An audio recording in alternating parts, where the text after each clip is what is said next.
it grew on me, the practical handling of art, looking at objects, making sure that they're authentic.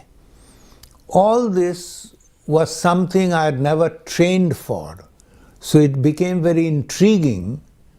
And I said, this is fun, you know. And instead of just dry art history, I was living with objects.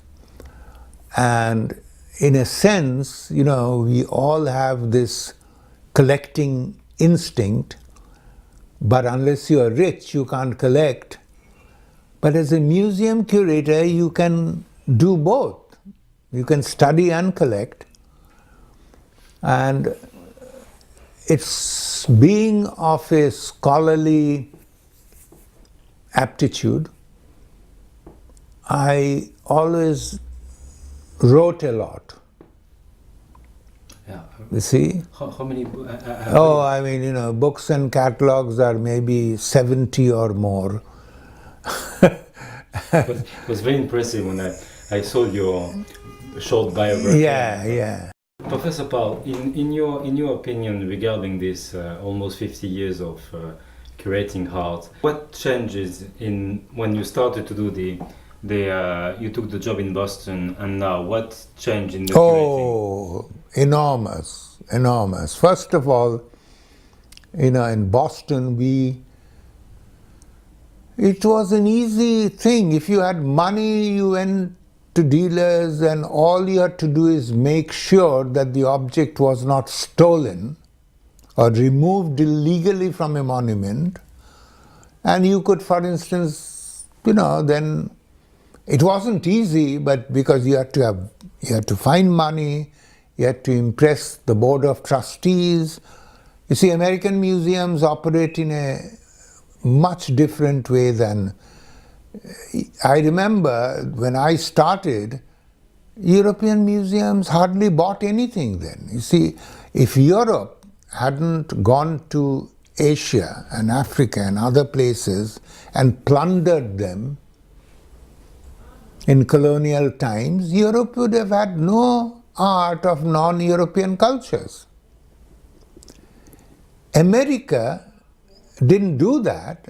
They had to buy. Because European museums were mostly state museums, and they were not, except for a few like the London museums and the Guimet, and I guess the Riedberg, these were quite active because they had they were founded with good big collections, and they continued, they gave some money, and they used to be able to buy. But the competition was mostly in America. Except then Japanese became interested in the art of Gandhara only, one area, the northwest, which is now in Pakistan. So they bought a lot of that, but otherwise America was the market. But you know, the job was, you had to grow into the job. You see, although I did 2 PhDs, but my expertise only was in art history. And a university professor, all he needs to know is art history, and he can go and lecture. But as a museum curator, my job entailed fundraising, administration, doing exhibitions. University professors didn't do exhibitions then. So that was another process of learning. You see, I had enormous opportunity to learn, because to do an exhibition by borrowing from other museums and collectors, I had to know those collections also well, not just whereas my colleagues here in European museums only looked after their collection because they never did big shows. In Europe, this is recent. Really, I mean, in terms of in the 70s and 80s and all, they didn't. Only now they are going out and getting exhibitions from other countries, or, of course, you see, a museum in Europe, which is state-run, is totally different from American museums, say, which are privately run. It means that you have to give some. Completely different. There you have got a board of trustees. Here you work only for the director. You see? And then the collectors are much more aggressive in America. They work in tandem with the curators, you see, and their collections, so you build up private collections in America. How many curators in Europe do that? No. So do you think that it would be a good thing for European curators, museums, to be a little more open? Oh, much, of course, they have to be, because that's how the money comes in also. See, where is the money going to? Why would anyone give money to a museum run wholly by a state or a municipality or something? No. You see, now the museum where I worked for 25 years is a county museum. It is a government museum, but this is the beauty of America, that the government doesn't run it. They give support to it and say now, and then you have a private board of trustees which is self-appointed. They don't appoint, so there's no politics coming in. You see, the minute you have a government-run institution, then government changes every 5 years. Okay, so today it's the Labour government, tomorrow it's the Liberal, and the after tomorrow Conservative. So conservatives will have their views and impose their views on a museum. But you can't do that in an American museum. That's the beauty. But the curator also has direct access to, say, the collectors who are on the board. I cultivate. I go and look for works of art for them. I tell them that this object I found and I want it for the museum, and you must help me get it. Otherwise, you won't get free advice from me. Oh, you mean that it's some kind of an exchange? Unwritten. But it is. It's a give and take.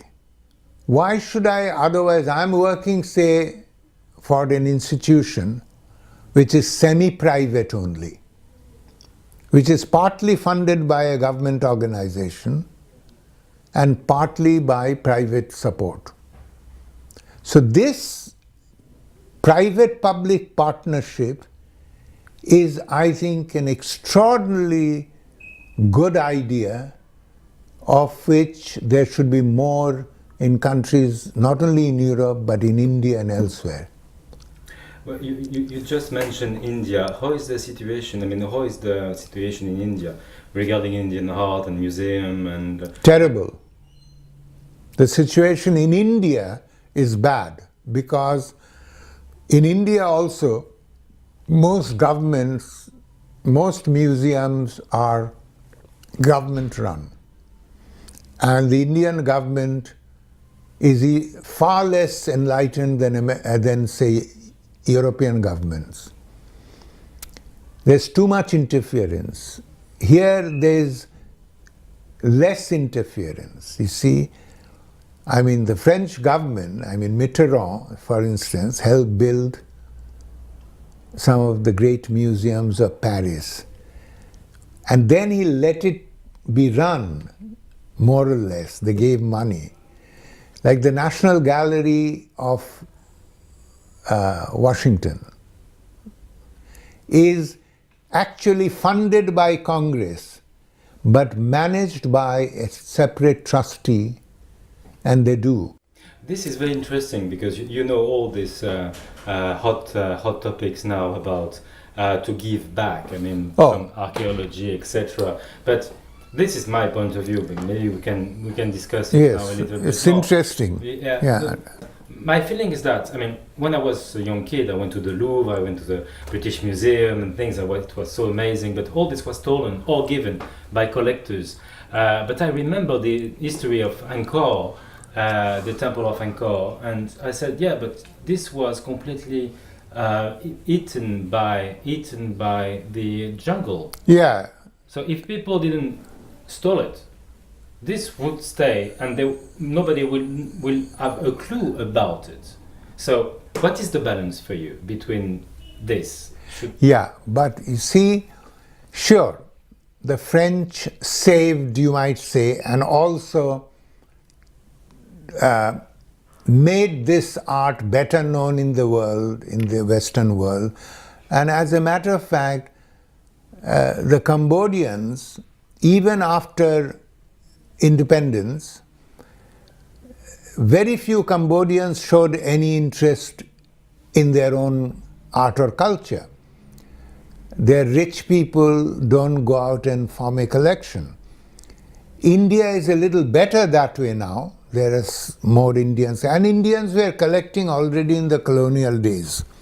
I've just written a big article on the history of collecting in India from about 1890 to 1947, when India got independence.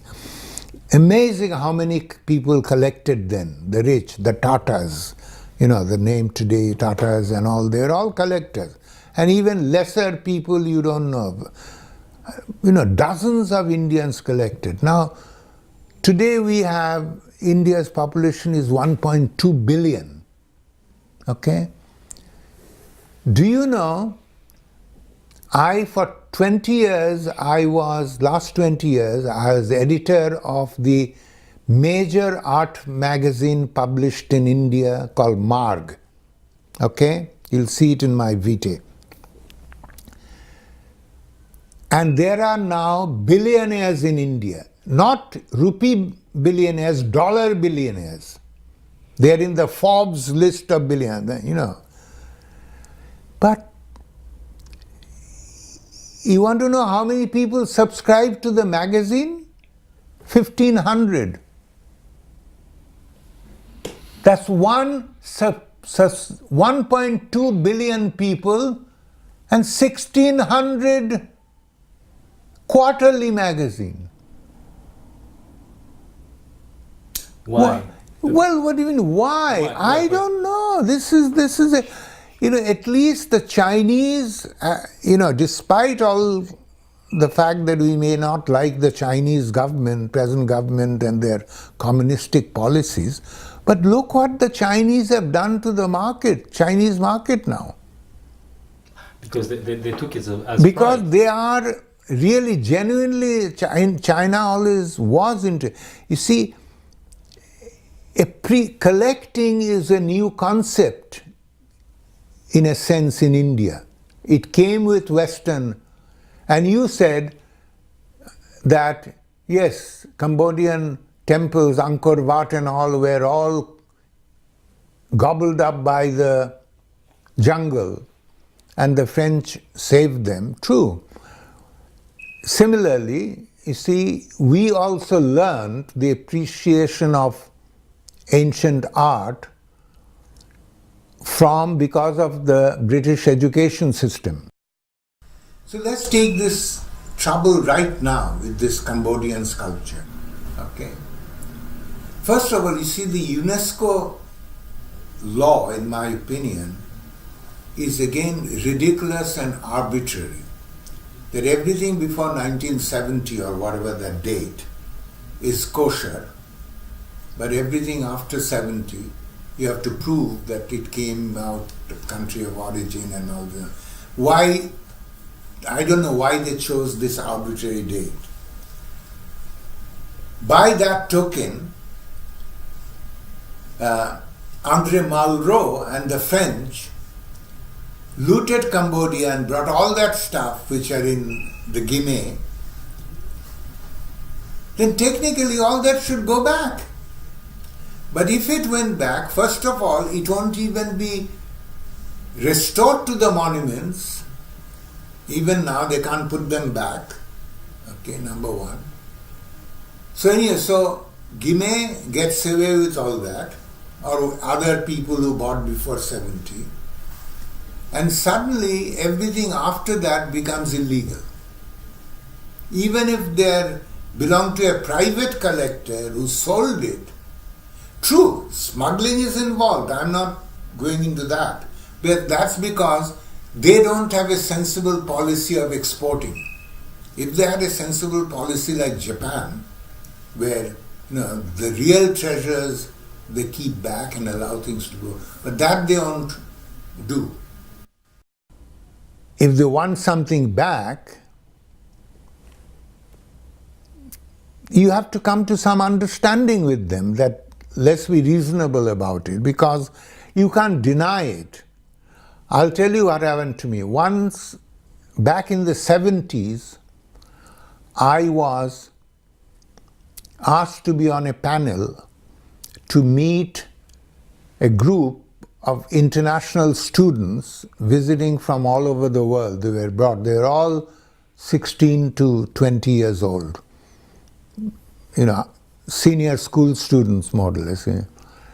So I met them. I was chosen because I was from India, and the other two were white Americans. The three of us were on a panel, and these were sitting. So question and answers were going on. And an African, I don't remember from which country now, Nigeria somewhere,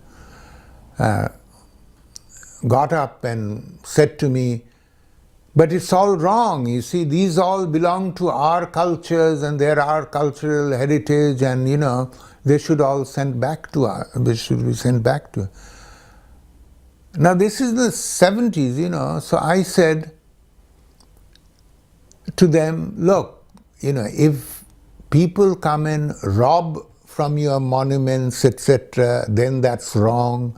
But you have to guard them, and you have to make certain that people can't rob your heritage.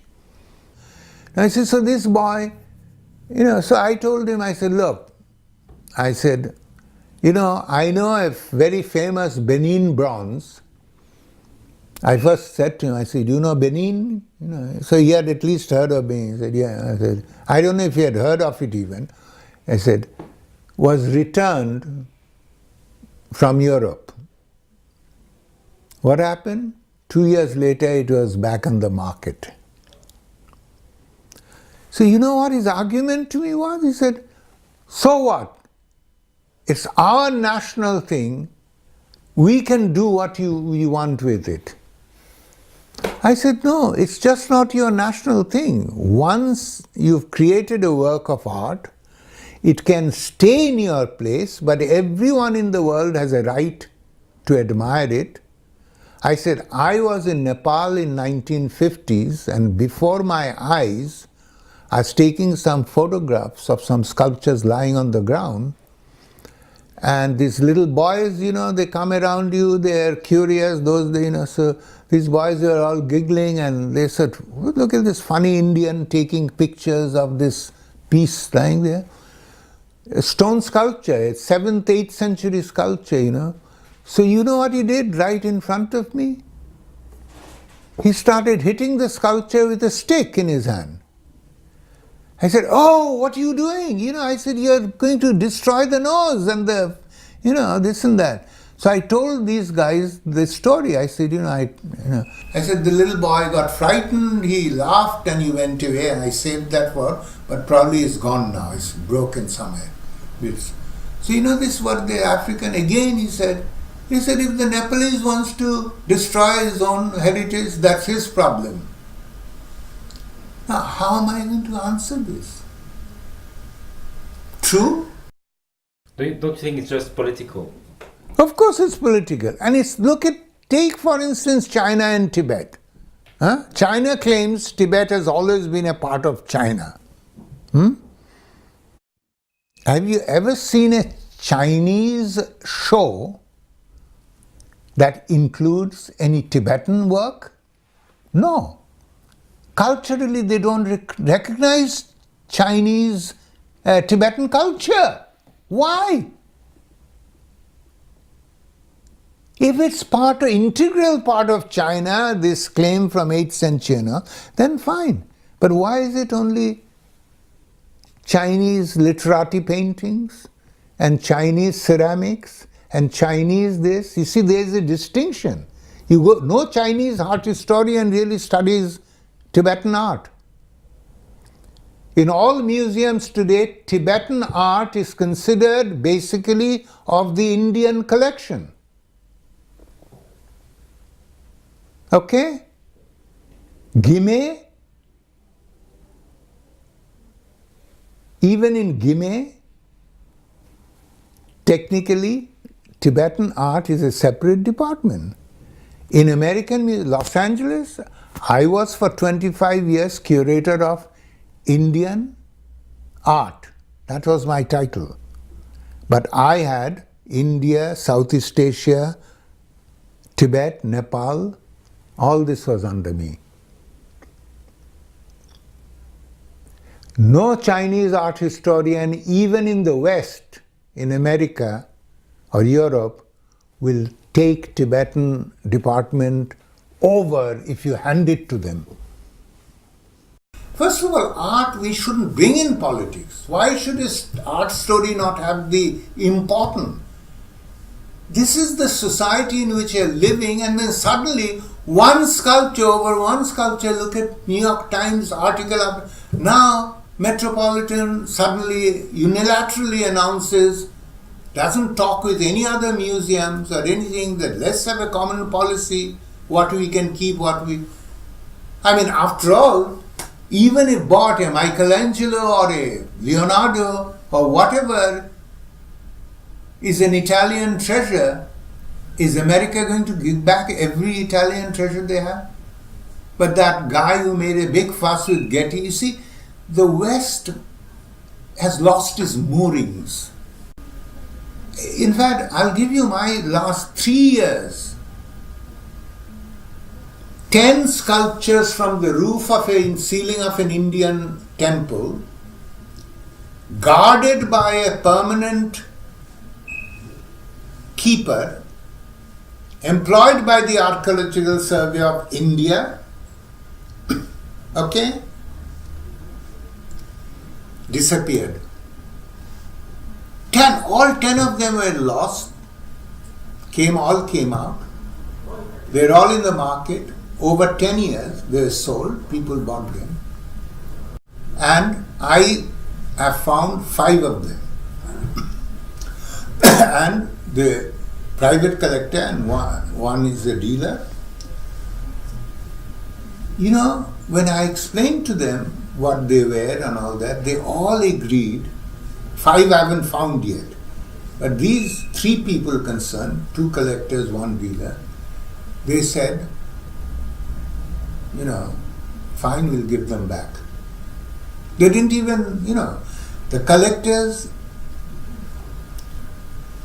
didn't care about their money, getting money back. One dealer had sold 3. He went to collector. 2 collectors immediately gave him back the piece. 1 collector wouldn't give him back. So he bought the sculpture back. That's tough, a dealer.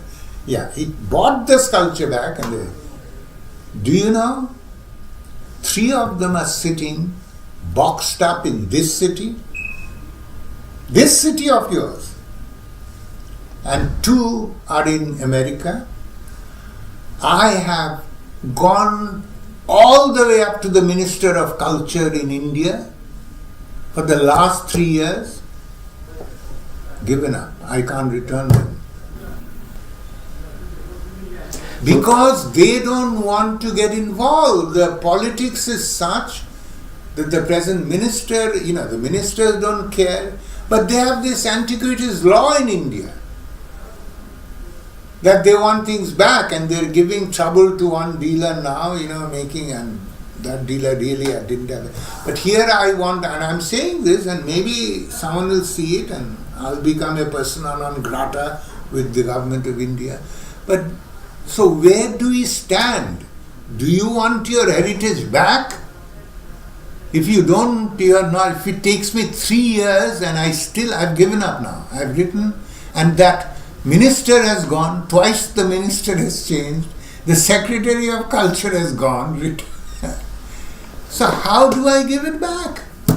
So do you mean that there is some kind of very large common UNESCO resolution or whatsoever laws on one hand, but when physically you want to make it happen, it doesn't work. But it was not like that in the 70s. I have returned 5 sculptures to India, 2 to Nepal. In the 70s, it was much easier. I used to just write to the Director General of Archaeology Survey of India and tell him, this I found. He said, fine. Ship it back, and that was the end of it. But of course, once it goes back, it never gets back on the monument. You see, one was a sculpture removed from a temple. And where does it go? It's sitting in a storage in the Archaeological Survey of India now for 20, 30, 40 years almost. 40 years. Dr. Pal, this is a talk, and it's a talk that we have with Olga, with dealers, with scholars quite often. For me, when I was a kid, for me art was a person, a maker, and was not belonging to, could belong to a style, but not belong to a state, especially regarding the fact that borders changed quite a lot, that we all forget. But do you think that art is national? First of all, what constitutes a nation?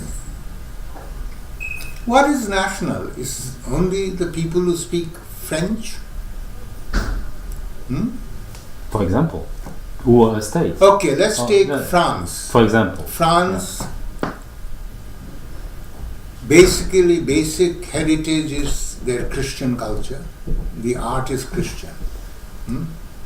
But now, you've got many others living in France who practice other religions. Some of those religions consider the Christian imagery to be heathen.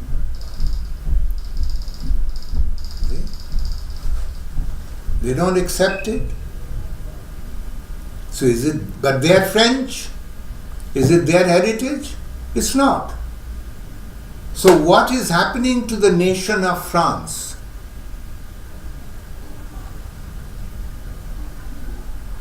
Indian nation is an artificial nation, created as only in 47. The subcontinent that was India is split up now into Pakistan, Bangladesh, India. Okay? Pakistan is declared an Islamic state, has been. Bangladesh is an Islamic state. And yet, Islam doesn't accept representational statuary of God or gods. How do you reconcile all this? Okay. Iraq, Syria, Lebanon, Jordan were all created by the so-called smart Europeans only in the 1920s, after the fall of Ottoman Empire. They were before that part of, there was no Jordan, they were part of an empire that originated in Turkey. Right? So these are now nations. So what's happening to that nation? Why is the Syrian president killing his own people, slaughtering them every day? Is that one nation? So my question is, what is a nation? What constitutes a nation? So you follow the lead very, very well, because that's the point. Yeah, that's the point. So therefore, art is just a, if you think about the importance of society and this and that, we are fighting over, so therefore by definition, if nations are artificial creations, there is no national art. It's all global. It's mankind's heritage. It's not yours or mine, it's mankind's heritage. All of us have a right to admire. You see, only thing is tangible, because it's a tangible material object, you're fighting over it. And now only why? Because the value has become great. Okay, astronomical.